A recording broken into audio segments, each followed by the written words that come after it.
Siamo con l'avvocato Marco Lombardo, referente regionale di Libera. Siamo qui con lui perché il 24, il 25 e il 26 gennaio all'M9 di Mestre ci sarà questa 3 giorni Mafia in Veneto, presenza nell'economia e nell'ambiente. L'avvocato Lombardo modererà l'incontro di mercoledì 24, le nuove frontiere dell'economia criminale e finanziaria. Per questo gli rivolgiamo subito alcune domande alle quali sicuramente risponderà in maniera molto approfondita. A che punto siamo nella battaglia contro le infiltrazioni mafiose, sia nell'ambito economico che in quello ambientale e del trattamento dei rifiuti, che sappiamo essere legati a doppio filo, avvocato? Allora, purtroppo da un lato abbiamo l'azione delle forze dell'ordine e della magistratura che in Veneto negli ultimi anni ha in più occasioni approfondito e represso parte del fenomeno criminale presente nella nostra regione. E dall'altra purtroppo sotto il profilo conoscitivo e culturale siamo davanti a una situazione in cui il fenomeno non è completamente compreso e conosciuto in vari ambiti, sia economico che politico, che anche da parte della società civile. Quindi anche proprio, insomma, delle persone, tra virgolette, più comuni, possiamo dirlo?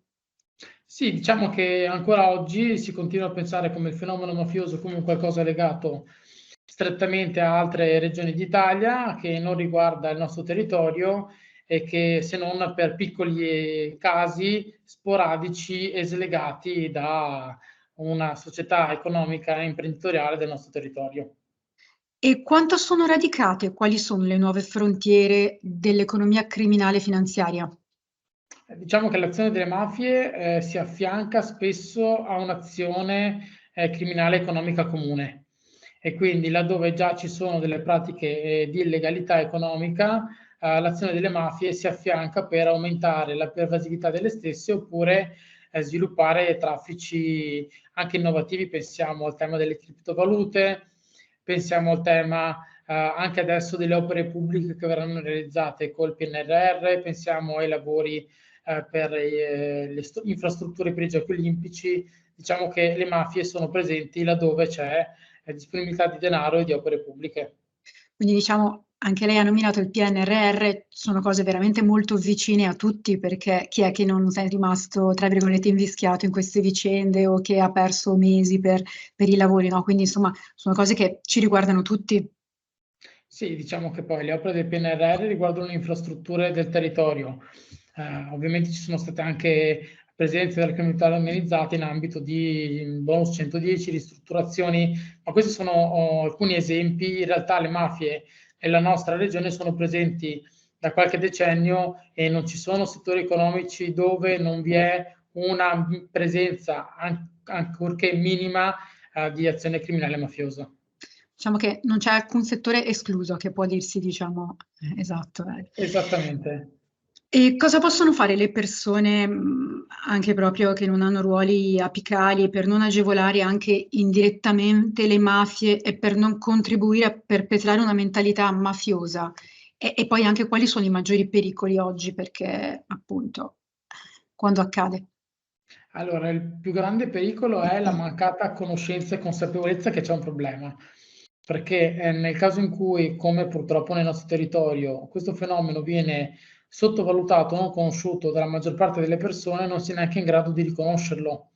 E quindi ci sono imprese, attività che sono state soggiogate da usura criminale mafiosa senza che le persone se ne fossero rese conto e sapessero come comportarsi.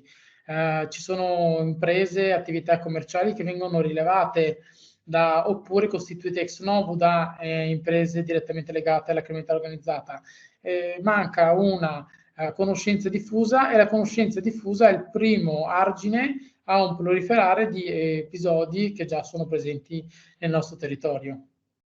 Ecco, grazie. Allora, intanto grazie mille, noi non facciamo troppo spoiler, Però appunto ricordiamo 24, 25 e 26 gennaio all'M9 di Mestre. Tra l'altro sui siti dei nostri quotidiani che sono Media Partner ci sono anche tutte le modalità per iscriversi, per partecipare e insomma anche per saperne molto di più. E quindi ci vedremo con l'avvocato Lombardo, che ringrazio tantissimo se vuole aggiungere qualcosa. Grazie a lei e speriamo in una presenza importante e diffusa proprio perché sono degli incontri che sono per i cittadini, per gli imprenditori, per chi vive il territorio, per cercare di conoscere un problema e sapere come insieme risolverlo. Grazie mille.